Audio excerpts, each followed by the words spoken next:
Assalamualaikum warahmatullahi wabarakatuh.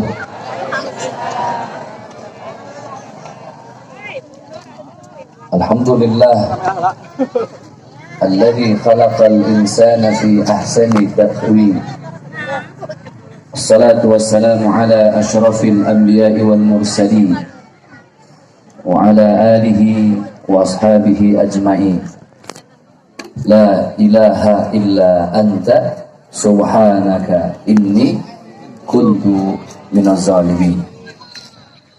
Yang kami muliakan, al-mukarramun wal muhtaramun, senantiasa kami taati, kami hormati para kiai, para alim ulama, para ustadz dan ustadzah, para muallim, para guru, para habaib, para haji, juga segenap tokoh dan sesepuh masyarakat di kampung Munjul ya. Kampung Lesti. Ini lagi rame main lesti-lestian. Lengsir. Mobil khusus guru kita, kiai kita, muallim kita, ayahanda kita, al-mukarram wal muhtaram Kiai Haji Ahmad Saifuddin, yang alhamdulillah begitu banyak taujihat wal irsyadat, arahan, bimbingan, kalimat-kalimat kebaikan yang beliau sampaikan untuk kita semua.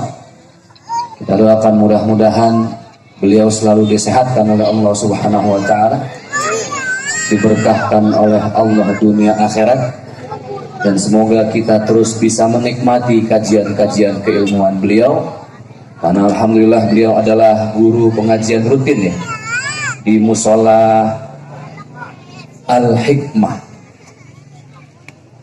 Ayahanda ibunda yang berbahagia, wabil khusus segenap panitia pelaksana acara maulid malam hari ini yang sudah mengerahkan pikiran, tenaga, keringat, finansial.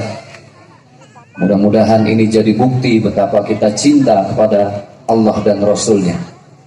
Dan semoga inilah yang menjadi sebab Allah muliakan, angkat derajat hidup kita dunia akhirat. Amin ya rabbal alamin. Bapak Ibu juga yang datang, saya doakan mudah-mudahan selalu sehat walafiat. Amin ya rabbal alamin. Alhamdulillah, saya dari Jakarta tadi berempat. Alhamdulillah. Rata-rata yang ikut saya emang belum pada punya pasangan alias jomblo. Ikut saya emang sembari mau nyari jodoh. Tapi katanya sih tadi berbisik ke saya di kampung ini, katanya mau nyarinya janda. Ada di sini janda? Ada apa banyak? Mana janda, angkat tangan dah. Belum angkat tangan, ogah ya.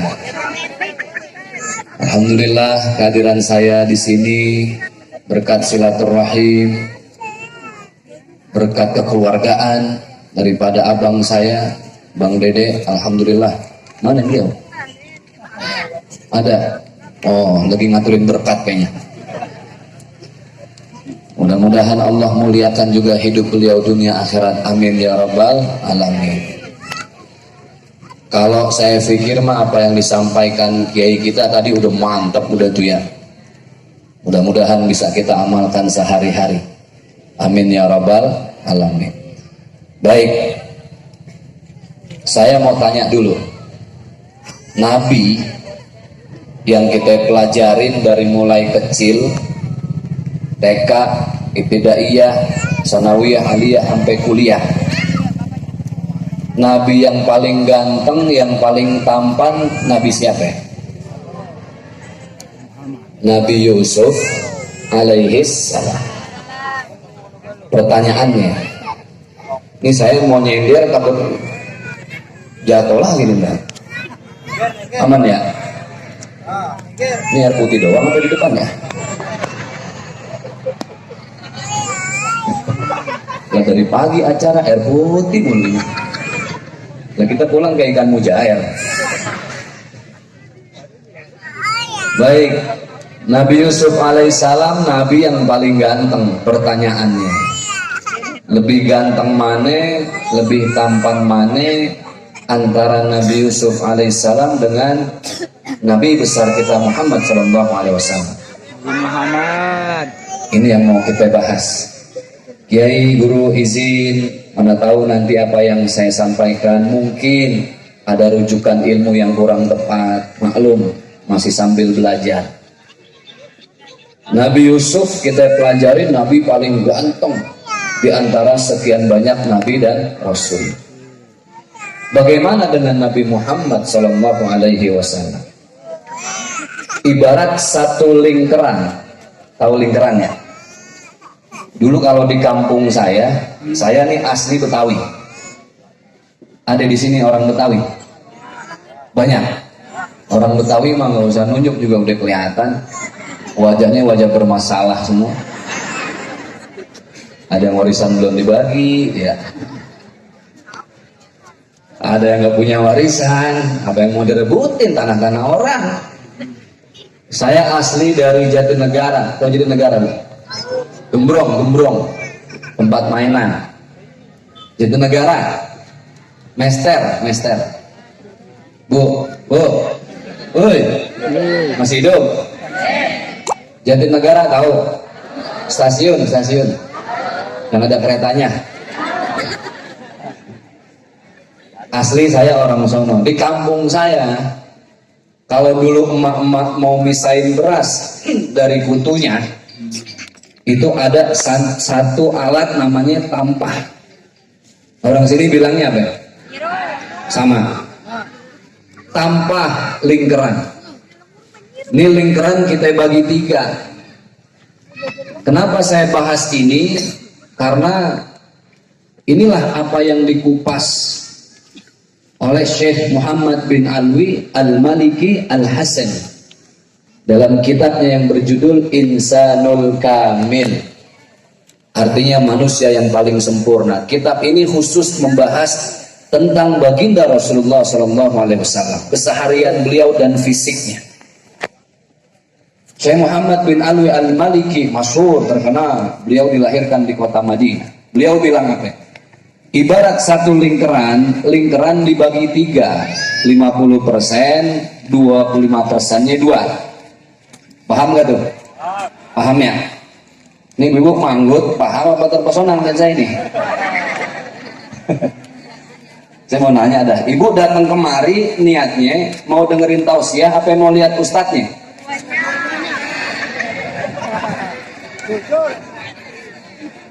Makanya yang ntar videoin, fotoin saya jangan lupa tag Instagram saya ya, @zakimirza_,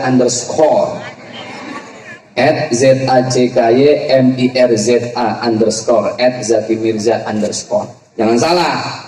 Kemarin di Kalimantan di pedalaman ada nenek-nenek, Ustaz follow my IG please. Emang nenek punya IG? Punya. Apa IG-nya? @neneklincah_. Underwear. Kita nggak tahu underwear sensitif kali ya. Kita balik ke tampah, dibagi 3. 50% setengahnya lagi bagi 2. 25%, 25%. Dalam kitab ini Syekh Muhammad bin Alwi Al-Maliki beliau menjelaskan ganteng dan tampannya Rasulullah itu 50%. Berapa puluh persen? 50% Allah kasih jatah ganteng, jatah tampan buat seorang saja, kekasihnya Nabi besar kita Nabi Muhammad SAW. 25% yang pertama kan dibagi 2. 25% yang pertama itulah yang Allah kasih jatah ganteng buat Nabi Yusuf alaihissalam. Jadi kalau dibagiin jatah harusnya lebih ganteng mana? Nabi Muhammad SAW. Kenapa kok semua buku sejarah mencatat Nabi Yusuf yang paling ganteng? Ntar kita bahas. Karena masih ada sisa yang harus kita bahas. 50% jatah Nabi Muhammad, 25% jatahnya Nabi Yusuf alaihissalam. Sisanya yang 25% terakhir itu yang Allah bagi-bagi ke seluruh laki-laki di atas bumi ini. Konon malaikat pertama kali bagi-bagiin ganteng turunnya di Arab sama di Eropa. Makanya wajar, tinggi, putih, ganteng. Sisanya turun di Tangerang gitu. Ya jogrokannya yang model begini udah sisaan. Namanya ampas kan begitu ya. Saya mau bahas dulu Nabi Yusuf alaihissalam sebelum kita bahas baginda Rasulullah sallallahu alaihi wasallam. Nabi Yusuf dulu tinggal di negeri Mesir. Pernah ke Mesir? Belum. Singapura? Belum. Inggris belum. Sama, saya juga belum. Ini ngomong-ngomong lampu kasihan amat dongak aja dari tadi tuh dia. Gini aja ya. Ini pas pulang diurut ini dia. Nabi Yusuf tinggal di negeri Mesir, Pak. Mesir. Lakinya, perempuannya dulu waktu saya kuliah di sono 99 tahun 1999 saya masuk Mesir di Kairo. Al-Azhar. Karena banyak anak-anak Indonesia kuliah di Mesir. Kuliahnya nggak di Kairo tapi dilempar ke provinsi-provinsi jauh. Ada yang di Tafahna Ashraf namanya, ada yang di Zazi, dibagi-bagi. Saya di Kairo. Di Kairo ibu kota Mesir. Peradaban Mesir itu semi Eropa. Jadi saya memang langsung melihat lakinya ganteng-ganteng, perempuannya, wah ilaha illallah. Itu perempuan Mesir tuh saking beningnya kok, kalau minum Fanta kelihatan dari leher merah. Lebay. Cleopatra, pernah dengar Cleopatra? Perempuan paling cantik di zamannya, seantero Mesir. Saya waktu kuliah di Mesir, itu tiap semester kalau kita mau lulus kudu ngafalin Al-Quran 2 juz. Kalau mau lulus, naik ke semester yang lebih tinggi. Nah, di sana ada 3 musim. Musim dingin, musim panas, sama musim peralihan. Dikata dingin kagak, panas kagak. Nah, orang Indonesia, terutama orang Betawi, pas musim ini banyak yang meriang. Gak dingin kagak, panas kagak. Musim dingin, musim panas, sama musim nanggung dah. Ujian biasanya musim panas. Panasnya nggak nanggung-nanggung, teriknya subhanallah, tiupan angin gurun pasirnya la ilaha illallah. Karena di sana peradabannya bebas, jadi pakaian fashion juga bebas.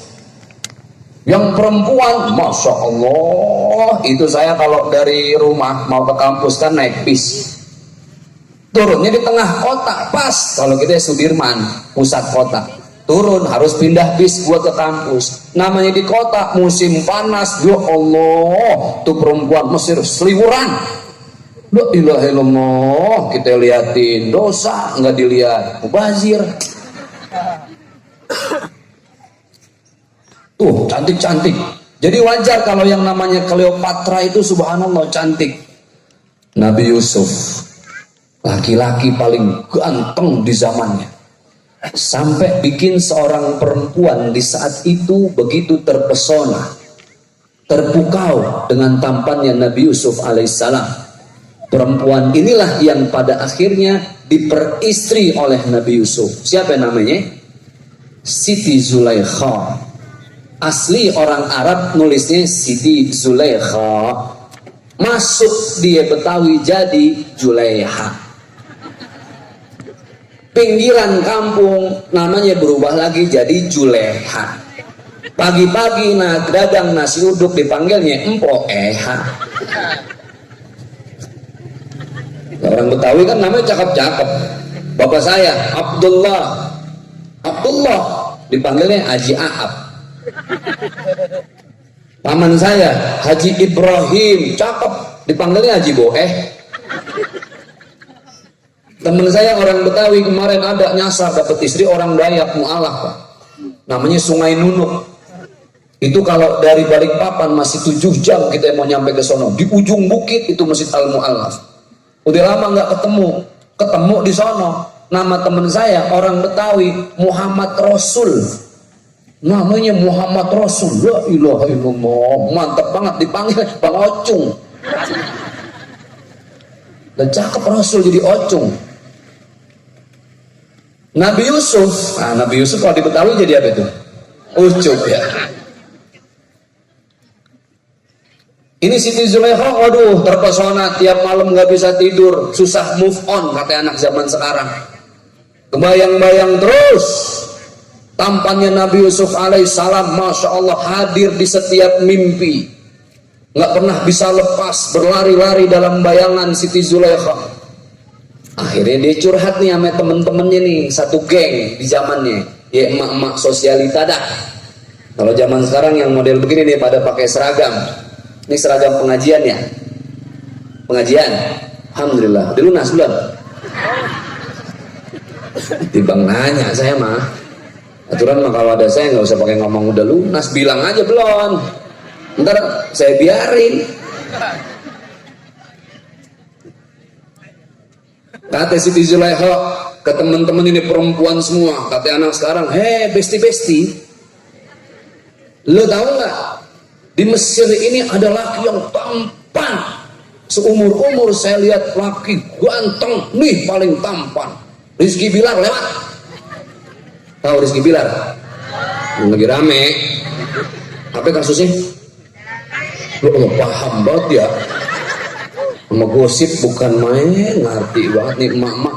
Udah nih di rumah, masa kapan nonton gosip ini? Rizky Bilar melewat dah. Kata teman-teman, bener kok ya. Kalau orang kita ngomong gitu ya, beneran. Lu kalau pada nggak percaya, lu main ke rumah gua besok. Dan yang rapi, yang menor. Kita lihat Nabi Yusuf jogorokannya model apa, biar lu percaya pada. Bener. Mau ketemu pagi, hari belum terik, belum keluar matahari udah pada dandan. Kan mama begitu. Nih, kayak sekarang nih, mau lihat Ustadz Jaki. Jam berapa? Jam 9. Udah dandan kan dari habis asar. Iya, makanya saya tadi pas masuk, la ilallah, dandannya mantep banget tuh. Di belakang ada yang braskonnya merah kanan, yang kiri biru. Pada dandan tuh ya, datang ke rumah Siti Zulaikha. Mana ya, laki yang katanya ganteng banget se-Mesir. Lu sabar, tungguin aja dulu sini. Udah duduk dah tuh. Pada bawel, emak mau lihat laki ganteng. Mungkin dulu kalau ada handphone pada selfie kali itu ya.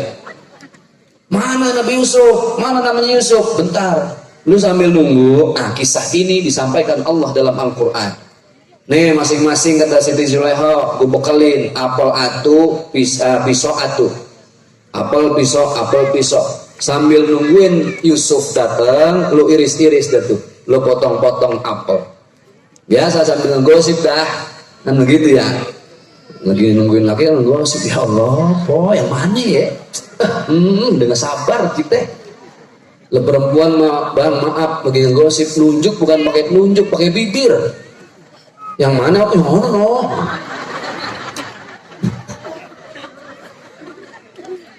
Ya udah tuh, ngiris. Nabi Yusuf keluar. Kalau di film nih, jreng keluar. Buat orang yang belum nyampe, wanginya udah keluar duluan. Tuh lihat orang ganteng. Orangnya belum nyampe, wanginya udah keluar duluan. Pas Nabi Yusuf keluar, masya Allah, tuh mama ada yang mangap, ngeces. Udah nggak bisa ngomong apa-apa, saking terpesona ngelihat gantengnya Nabi Yusuf alaihissalam. Yang diiris-iris bukan apelnya lagi, tapi apanya? Tangan, jari-jari keiris nggak berasa, saking terpesona ngelihat Nabi Yusuf alaihissalam. Masya Allah. Besok di sini nih depan musola, habis lohor, ibu-ibu pada ngumpul nih, berderet. Kalau ada yang namanya Yusuf orang kampung sini, suruh lewat itu depan emak-emak, pegang apel, pegang pisau. Kira-kira lempengan Bang Yusuf orang kampung sini lewat, yang diiris apel apa Yusufnya? Cincang aja Ustaz yang begitu. Tuh lihat, Masya Allah. Itu Nabi Yusuf baru 25% kok. Udah membuat terpesona wanita, tidak terasa jari jemarinya teriris saking terpukau. Pertanyaannya, lalu kenapa Nabi Muhammad SAW dalam buku sejarah tidak dicatat sebagai Nabi paling tampan? Ini ngajinya. Syekh Muhammad bin Alwi al-Maliki al-Hasani dalam kitabnya tadi Insanul Kamil, beliau menjelaskan Nabi Yusuf wajahnya tampan di dunia ini. Allah tutup, Allah hijabkan dengan 10 tirai di depan wajah Nabi Yusuf. Berapa tirai? 10 lembar, 1, 2, 3, 4 sampai 10 ditutup. Nabi Muhammad SAW tampannya 50%, tapi Allah juga tutup dengan jumlah yang sama 10 tirai. Nabi Muhammad wajah tampannya ditutup 10 tirai. Nabi Yusuf alaihissalam wajahnya pun sama ditutup 10 tirai. Bedanya Nabi Yusuf alaihissalam 10 tirai yang menutupi wajah Nabi Yusuf alaihissalam sama Allah di bumi dibuka semuanya sehingga tampak tampannya Nabi Yusuf alaihissalam. Tapi Nabi besar Muhammad SAW 10 tirai yang Allah tutup wajah tampannya dibuka sama Allah di bumi, 1 tirai saja. 9 tirainya nanti Allah buka di mana? Di padang mahsyar. Baru 1 yang dibuka sama Allah. Kita sering bilang, anta syamsun, anta badrun, anta nurun fauqa nurin. Baru 1 yang Allah buka dari 10 tirai yang menutupi dan jadi hijab wajah Rasulullah. Sudah begitu banyak orang Yahudi, Majusi, Nasrani yang hidup sezaman dengan Rasulullah terpesona bukan karena wajahnya tapi karena akhlaknya. Syekh Muhammad Alwi beliau mengatakan sengaja Allah tidak tampakkan tampannya semua. Takut banyak orang yang masuk Islam bukan karena akhlaknya tapi karena ketampanan Rasulullah. Masya Allah. Nih ibu bengong aja ini, bagaimana nih ceritanya ini ya? Apa masih kepikiran Rizky Bilar ini? Nah di TikTok saya lihat emak-emak banyak banget gara-gara Lesti digituin jadi kagak masak ya. Ini fans garis keras ini namanya. Ya begitu dah, makanya kalau cari laki, pok, jangan lihat gantengnya. Bener nggak? Ibu pilih mana? Laki ganteng sampai dibukulin, apa laki jelek senyum terus? Nah, ayo dah. Yang ngatu ganteng, ibu apa dibantingin di kamar mandi? Mending yang begitu apa yang jelek tapi senyum terus? Ganteng senyum terus, lah gua itu mah. Ustadz, stres Pak Ustadz, lihat berita sekarang bini pada belajar taekwondo semua, takut dibantingin. Beruntung ibu yang badannya gede. Loh bagaimana mau banting? Loh, baru diangkatnya nyungsepkan lakinya. Udah jangan pakai diet sekarang, gemukin udah, makan apa aja. Waras udah, habis lauk, sendal, goreng, biarin. Loh, daripada di Lesti kan kecil ya, saya ngeliat aslinya lah enak kecil banget. Rizky Bilar mah gede. Oh, Ustadz, saya mah stres dah punya laki ganteng, puyeng banget, mau marah-marah mulu lagi. Saya biarin dah laki saya jelek. Dia katanya mukanya 5.003, biarin dah. Dia kata jelek yang penting senyum terus. Alhamdulillah, udah jelek gila, lo makan deh tuh.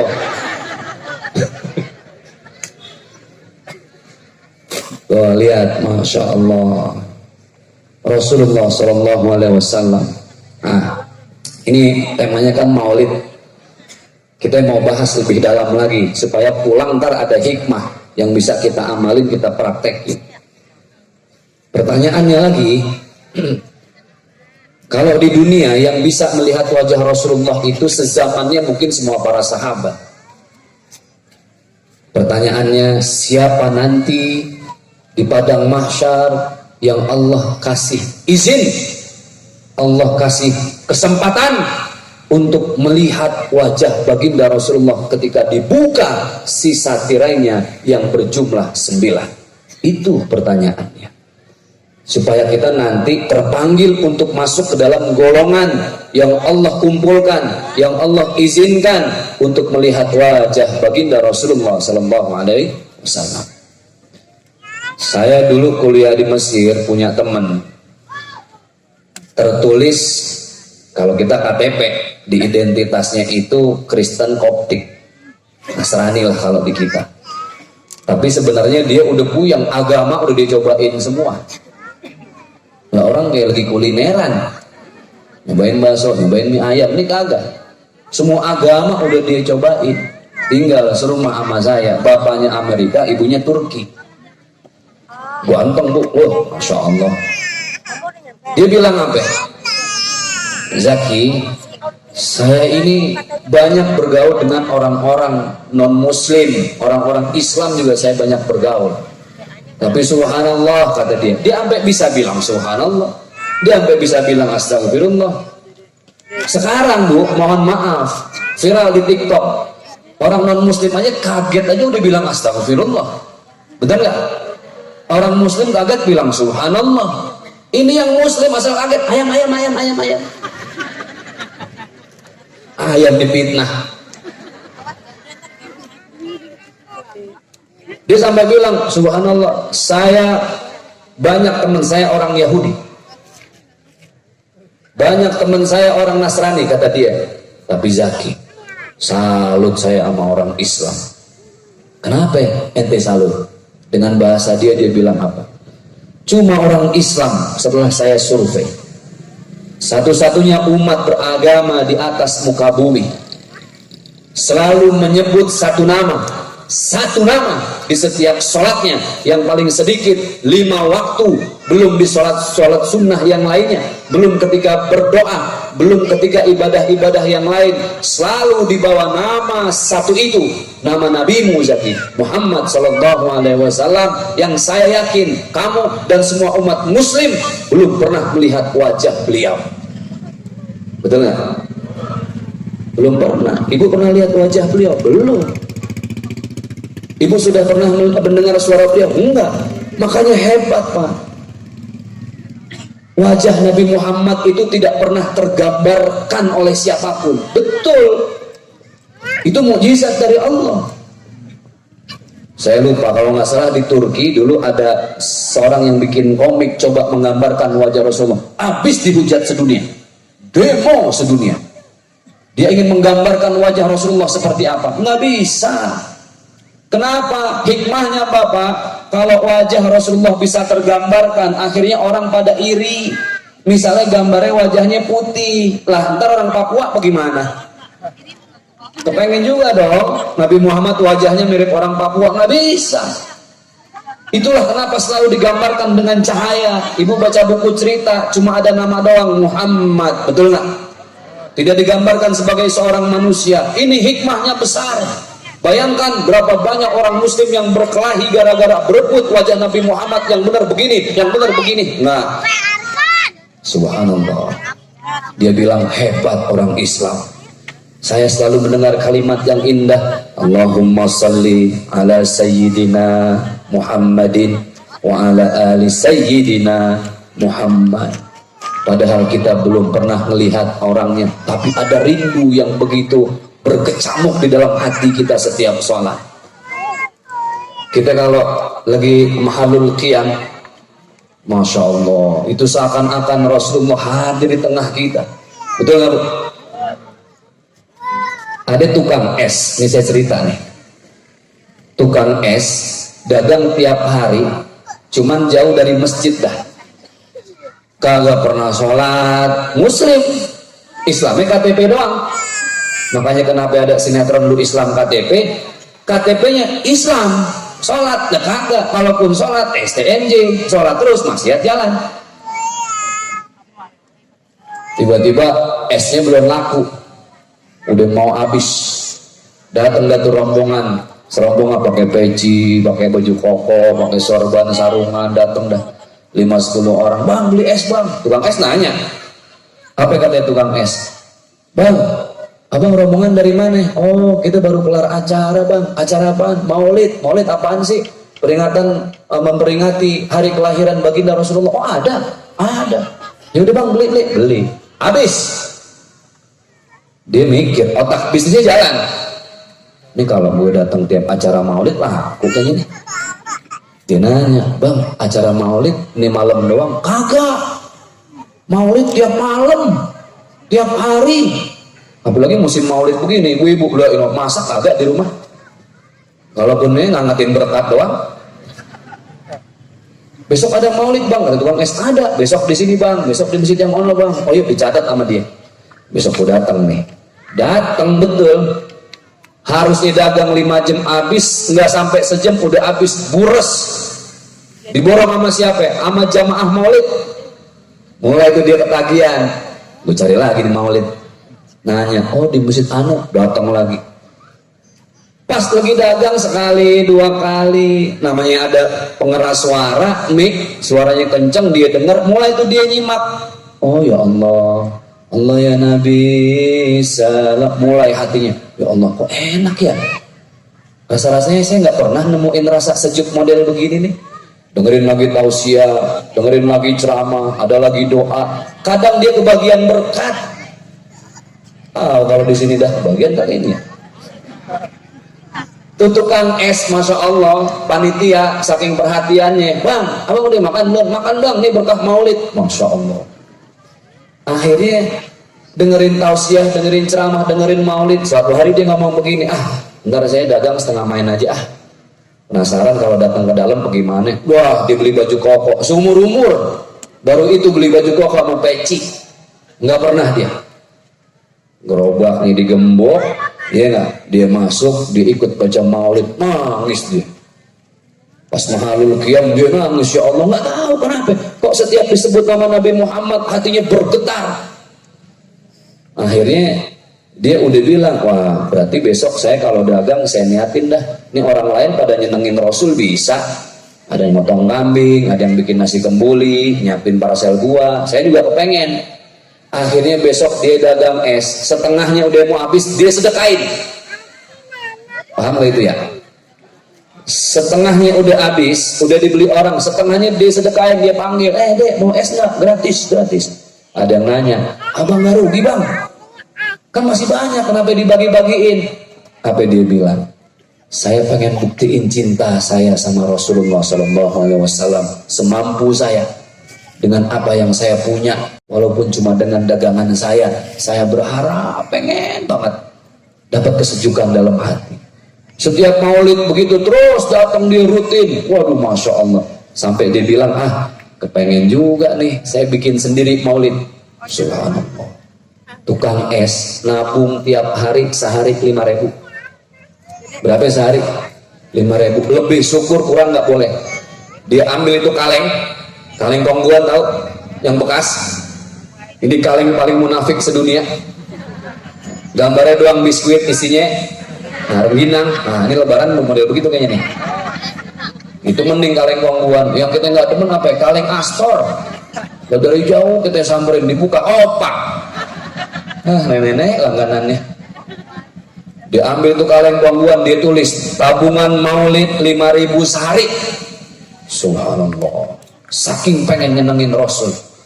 Ngumpulin, datanglah tahun depan.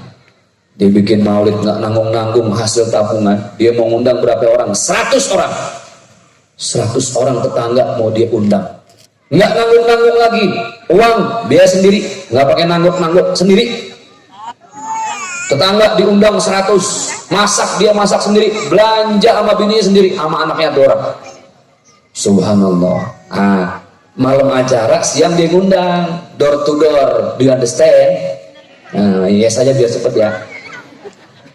Dari rumah ke rumah, pintu ke pintu, assalamualaikum Pak, saya bikin Maulid, ntar datang ya. Ya seadanya dah. Oh iya, semua diundang 100 orang. Yang diundang mikir, ini tukang es serius kagak? Masa iya? Ilok kalau kata orang kita. Tahu ilok? Masa iya tukang es penghasilan nggak seberapa bikin maulid, segala bilang ada berkat, segala bilang ada ustad, mau mahalul qiyam bareng-bareng, ragu rumah, jangan-jangan hoax. Habis Isa udah standby, tukang es sama bini sama anaknya nungguin tamu. Ya Allah, mana? Kenapa? Nggak ada yang percaya, tetangga. Masa iya Roh Musa bikin maulid? Tahu Roh Musa? Rombongan muka susah. Masa iya Roh Musa bikin maulid? Kagak mungkin. Nggak ada yang datang, ya Allah. Jam 9:30 dia bilang sama istrinya, ini sedihnya antara apa? Sedihnya antara dia terharu bisa bikin maulid dari tabungan, sama sedih nggak ada yang nyampe undangan. Dia bilang sama bininya, ayang beb, asik. Lihat tukang es saya romantis. Yang kayaknya nggak ada yang datang nih, orang nggak percaya kita Roh Musa. Aduh, yaudah deh kita baca maulid sendiri deh, baca maulid sendiri. Sebisanya dia baca apa yang sering dia dengar selama datang dagang es di masjid-masjid, dia baca mahalul qiyam bertiga-tigaan doang. Masya Allah, tiba-tiba lagi mahalul qiyam itu pintu ada yang ngetok-ngetok. Assalamualaikum, kaget dia. Wah, mungkin tetangga baru datang kali. Pas dibuka itu baju serba putih-putih semua. Di tengah ada sosok yang dia mikir ini bukan orang biasa. Siapa ini orang, kok dilihatnya adem banget ya Allah. Dia nanya, bapak-bapak mau tanya, mohon maaf, ini yang di tengah siapa? Tiba-tiba yang di tengah berbicara. Apa? Wahai tukang es, aku Muhammad Rasulullah SAW. Aku datang kepadamu karena selama ini engkau begitu cinta kepada aku, walau hanya dengan memberikan es secara gratis. Masya Allah, ini kisah nyata. Ibu nggak percaya? Cari di Google, klik tukang es ketemu Rasulullah. Sekarang boleh, kalau nggak ketemu iris no kuping kebo. Ada, serius, nanti ibu cari tukang es ketemu Rasulullah karena cinta dengan acara maulid. Ya Allah Pak, itu tukang es bela-belain nabung 5.000 sehari, didatangi sama Rasulullah. Bukti cinta kita kepada Rasulullah apa? Kalau bukan dengan maulid, dengan apa lagi kita cinta kepada Rasulullah? Pak Ustadz, di kampung saya ada yang ngedemen maulid. Udah biarin aja, ngapa sih? Itu namanya perbedaan. Yang nggak maulid sama yang maulid mungkin cara membuktikan cintanya beda. Cuman kalau bisa yang nggak maulid jangan yang ngehujat orang maulid. Udah nggak ngikut jangan ngehujat, nyumbang dong. Bener nggak? Air mineral es pabrik boleh. Orang muslim tuh kalau belum bisa nyenengin orang jangan nyusahin orang, itu Islam. Kalau belum bisa nyenengin orang jangan nyusahin orang, nyenengin kagak nyusahin mulut. Orang lagi maulid dibubarin. Ini terbukti bukan sembarangan. Orang cinta sama Rasulullah itu banyak. Ini kisah tukang es. Lalu bagaimana kita membuktikan cinta kita kepada Rasulullah sehari-hari? Sallu kama ra'aitumuni usolli. Jagalah sholat kalian seperti aku melaksanakan sholat setiap hari. Itu bagian dari bukti cinta kita kepada Rasulullah Sallallahu Alaihi Wasallam. Ini Pak, syarat mutlak. Makanya saya nyampaikan langsung. Siapa nanti orang yang pertama kali akan diperlihatkan wajah baginda Rasulullah Sallallahu Alaihi Wasallam? Yang pertama, sebelum masalah sholat, yang pertama adalah dia orang yang senantiasa memuliakan ibunya. Itu golongan pertama yang kata Allah, lihat wajah Rasulullah, orang yang memuliakan ibu. Hati-hati, jangan main-main sama emak. Perempuan ini Pak dahsyat, rasanya lembut, hatinya halus perempuan. Makanya dia juga disebut dengan makhluk halus. Halus, makanya lihat deh, makhluk halus kebanyakan perempuan.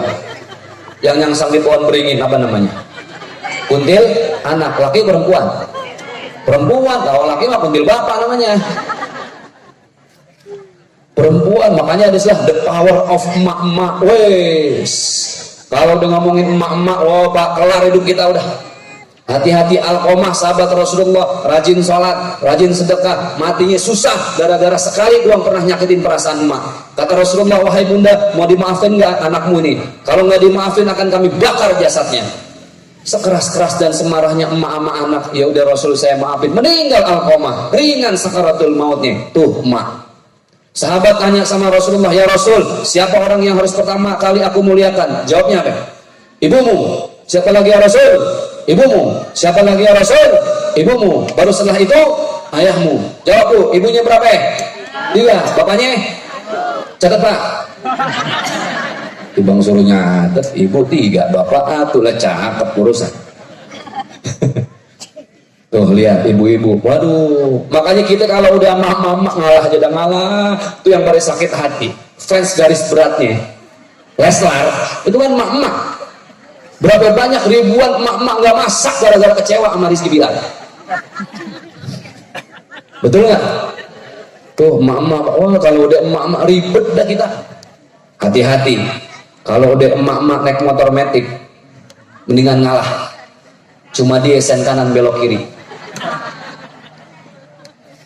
Emak-emak kalau udah naik motor metik pakai sarung tangan, kaca bukan kacamata, kaca muka gede. Udah biarin Pak ngalah. Kenapa? Dia mau belok apa lurus jangan tahu, dia doang sama Tuhan ya, biarin aja udah. Bener nggak? Gak pengalaman banget saya yang nyeruduk dia, emak-emak bempersnya pada bonges. Saya buka kaca, apa lu? Buset dah. Baru buka kaca, belum ngomong, udah manyun aja. Ustadz, foto dong, foto. Tuh emak-emak, waduh Pak, kita Pak, kenapa disuruh nikah? Biar sempurna kehidupan kita. Karena beda laki-laki sama perempuan. Hati-hati nih urusan emak. Yang mau lihat wajah Rasulullah, muliakan emak. Waduh Pak, kita ya kalau kagak ada bini mah amsyong dah urusan di rumah. Cuma dia nih, emak-emak, satu-satunya makhluk di atas bumi ini yang bisa mengerjakan banyak pekerjaan satu waktu, satu tempat. Cuma dia doang. Bener gak? Tangan kanan goreng tempe, set, kiri gendong orok, set, kaki kanan ngepel, set, handphone dikempet, set, heci, tarisan yuk. Rapi semua Pak. Tempe mateng, orok ngorok, ubin bersih, full sampai habis. Nah, coba Ki suruh ngerjain begitu ya, modal lu Pak. Tempe gosong, orok nyungsep. Tuh emak-emak, makanya ngomongin emak-emak, waduh. Makanya Pak, kalimat dalam surat Ar-Rum ayat 21, urusan orang menikah lintas kunu ilaiha, supaya saling ngertiin. Kita kan beda setelan pabrik sama emak-emak sama perempuan. Lebih ini mah emang udah begitu setelannya. Perempuan itu Pak, kita laki, sehari semalam cuma mampu berkata-kata cuma 7.000 kata. Ini penelitian. Sehari semalam laki-laki cuma 7.000 kata. Perempuan sehari semalam dia melek, tidur sampai melek lagi bisa mengeluarkan 24.000 kata. Ngigoknya aja bawel. Oh biarin kalau perempuan lemes mau udah setelannya. Itu jangan-jangan kalau ada emak-emak diem curiga, jangan spirit nih kali. Tuh perempuan, makanya beda udah Bu. Waduh ya Allah, orang tua makin kayak bocah. Saya alhamdulillah papa mama saya masih ada. Ya begitu dah, sengkeknya ya dia.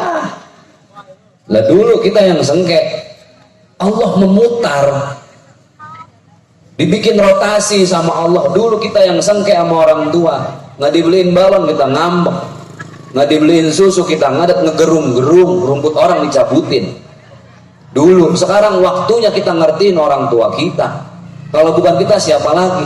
Bu, jadilah orang yang masuk ke dalam golongan melihat wajah Rasulullah ketika pertama kali 9 tirai dibuka oleh Allah. Muliakan ibumu. Ustadz, emak saya udah kagak ada Pak Ustadz, mati udah.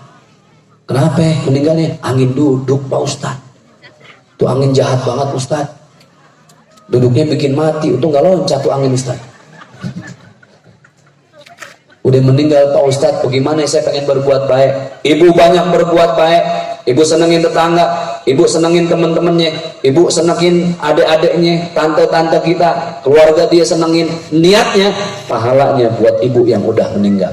Banyaklah berbuat baik, niatan pahalanya untuk orang tua yang udah meninggal. Bisa. Ibu, hati-hati bang, ya Allah, banyak orang yang sakaratul mautnya susah cuma gara-gara pernah nyakitin emak. Gitu ya. Ini sampai jam berapa kita nih? Ini udah setengah 12. Gimana kalau kira-kira saya ceramah sampai subuh, sanggup? Ibu-ibu sampai subuh kuat? Masya Allah kuat sampai subuh ya, orang sini ya. Ini yang begini yang bikin Ustaz pada cepet mati begini nih, siksa Ustaz suruh ceramah sampai subuh. Masya Allah. Itu yang kedua. Tadi golongan keberapa? Birrul walidain, orang yang memuliakan orang tua. Hati-hati bang, ilmu kita kadang banyak, jabatan kita tinggi, uang berlimpah, tapi justru itu semua nutupin bakti kita sama emak. Kita makan enak di restoran, pesen GoFood banyak-banyak, anak pada makan, emak boro-boro di rumah makan pakai piring kaleng doang. Nggak ada tuh emak yang kepengen apa sesuatu ngomong, nggak, dia mah nggak enakan sama anaknya, bener nggak? Kecuali emak yang nggak tahu diri, apa kayak dimintain. Tapi lebih sering anak nggak tahu diri, main ke rumah emak habis sisa beras 2 karung dibawain ke rumah anaknya, emak akhirnya gadoin krotok. Lekat nggak siap emak. Ini sebenarnya golongannya banyak, saya bahas 2 aja dah. Siapa golongan yang kedua yang nanti Allah akan izinkan melihat wajah baginda Rasulullah Sallallahu Alaihi Wasallam adalah orang yang selalu menjaga dan memperbaiki salatnya. Apa bu? Menjaga dan memperbaiki salatnya. Bukan cuma dia jagain, tapi dia perbaikin terus bacaannya, gerakannya, wudhunya, doa-doanya. Ini penting Pak, Masya Allah kalau udah ngomongin masalah sholat ya. Nasihat buat saya, nasihat buat kita semua. Ibu bulan Ramadan nggak bisa puasa, hamil, menyusui. Pilihannya 2 kata ulama. Bisa puasanya di qadha di luar bulan Ramadan, atau ibu memberi makan kaum fakir, itu namanya fidyah. Puasa masih diganti, masih bisa diganti ame fidyah, tidak harus diqadha, walaupun beda pendapat dalam beberapa ulama. Tapi sholat mohon maaf, dia nggak bisa diganti pakai apapun. Ada fidyah buat ganti sholat? Nggak ada. Alladzina yadhkurunallaha qiyaman wa qu'udan wa ala junubihim. Kata Allah, wajibnya sholat itu berdiri wajib, nggak bisa diri, duduk kudu sholat. Duduk nggak bisa, asam urat kumat Ustaz, urat saya pada asam semua. Udah nggak bisa, baringan tangan nggak bisa gerak, isyarat, alis bisa mendongak, pakai alis. Tuh lihat, nggak bisa wudhu, ditayamumin, saking wajibnya.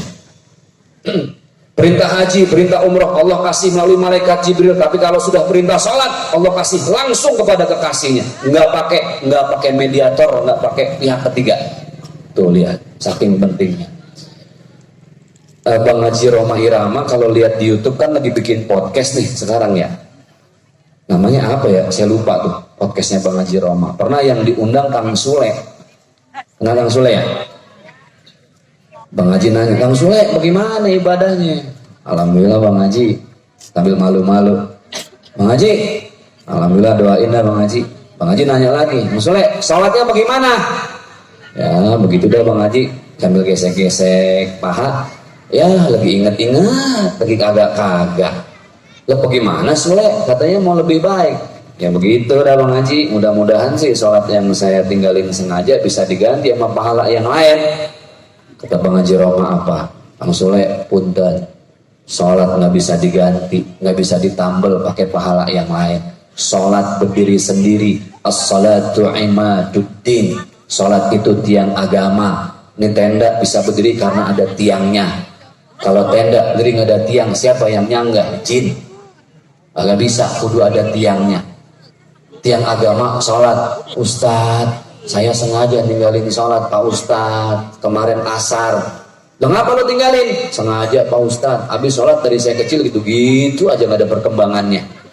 Ya ruku lagi, yang iktidal lagi, ya begitu-begitu. Gerimis ya? Nah diatur dah nih panitia. Tuh, pegal juga kan lampunya. Siap, diaturin dulu, masuk ke tenda. Kita nggak lama lagi dah. Wah, mestinya manggil si Barara nih ya. Ya, boleh Bu. Mudah-mudahan nggak jadi. Amin ya Rabb, di dalam. Bentar lagi. 10 menit lagi dah.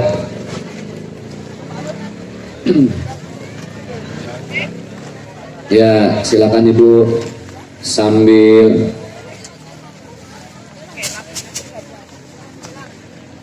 ya, Ibu kalau mau diri juga boleh, yang penting nggak kehujanan ya. Masya Allah. Baik, ini sengaja kayaknya nih. Sengaja Allah kasih hujan.